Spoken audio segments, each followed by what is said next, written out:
Nice sunny day, and we're installing the MotorGuide Tour Pro here. New trolling motor from MotorGuide. This is the 45-inch model with the built-in sonar on the lower unit here.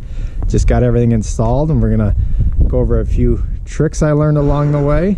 But as always, the best way to get it right is to follow the instructions. Everything's in here.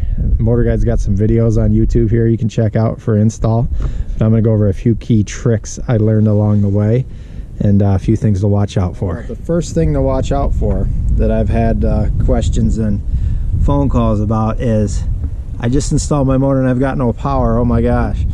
Well, you do have power. The thing is, the motor is only powered on upon deploy. So we'll drop it down, and there you'll see it pops in and gets its power. When it is in the stowed position, I'm going to put it back stowed. It will shut off. So it only has power in the deploy position. So remember that. If you install everything and you've got power coming to the plug and you still don't have power, that's probably your issue, is it's just not deployed. So when you get on the water, it should be good, or you can drop it down slightly like I did just to test it. I installed the mount here simply with the nuts and bolts provided in the package. The standard bolt kit, they've got lock nuts and they've got some rubber washers in here and some big thunder washers. It's everything you need. You don't have to buy anything anymore. It's nice that it comes in the package. The only thing I'll say about this bolt kit is to use hand tools. If you get an impact down there going, they will heat up and swell. So it's always best to use hand tools with these trolling motor bolts.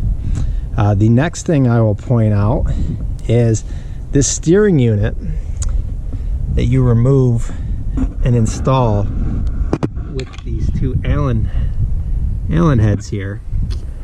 You do want to remove and install when the motor is deployed. Deploy the motor and then uninstall from there and install from there. So always install and uninstall the steering unit from the deploy position. So if you reinstalled it while it was stowed and then you're on the lake and you put it down and it doesn't want to pull up, that's what's going on. So I had a friend do that, and that's what we figured out the issue was. It does need to be installed from the deployed position. The next thing here I'll point out is, see the shock, the orientation of the shock. There is actually a sticker on there that shows you the correct orientation of the shock. Make sure you install that in the correct direction as the sticker indicates. And it will indicate in the instructions as well, because of course you're following those. I have a Garmin LiveScope transducer I installed here. Just keep in mind when you're installing any external transducers here on the shaft like I did, that this strap is in a fixed channel, which is nice because it doesn't go anywhere and it stays nice and secure and doesn't slide around. But just keep that in mind when you're installing that transducer. For instance, you wouldn't want to install it right where that strap goes. So I kind of lined it up and paid attention to that. The next item I will go over here is the bounce buster installation. The instructions call for you to, after the mount is mounted to the boat, for you to deploy and remove the steering assembly to gain access to this nut here. If you can see there, there's a nut there that secures this bounce buster bar.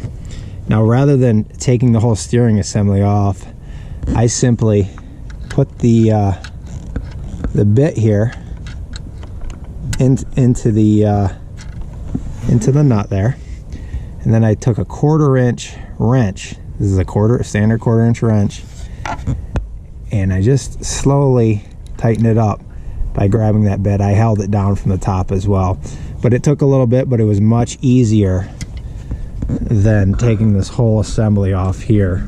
Well, first you would have to deploy, take the whole assembly off when it's deployed here, and set the steering assembly to the side. It's much easier, even though it takes 3-4 minutes to slowly turn. It's much easier.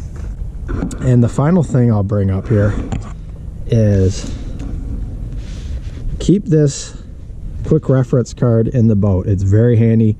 It's got a lot of the functionality, the calibration buttons here. It's got a lot of the other functionalities of the remote here. There's a lot of programming you can do with this remote. It's how you do your GPS calibration, your center boat calibrations, and your foot pedal tension adjust, which is really cool. I think you've got 5 automatic settings, level 1 through 5, for foot pedal tension adjust. And that's something I'll get into a later video. We'll be doing that when we get on the water. So subscribe to the channel. We're going to be going over how you calibrate the GPS, how you set the center of the boat, and how you adjust the foot pedal tension, and some of the other cool features you can do with this remote. So if you haven't subscribed, subscribe to the channel. It's the MotorGuide Tour Pro. We'll be doing some on-water stuff, and we'll see you on the water. Thanks.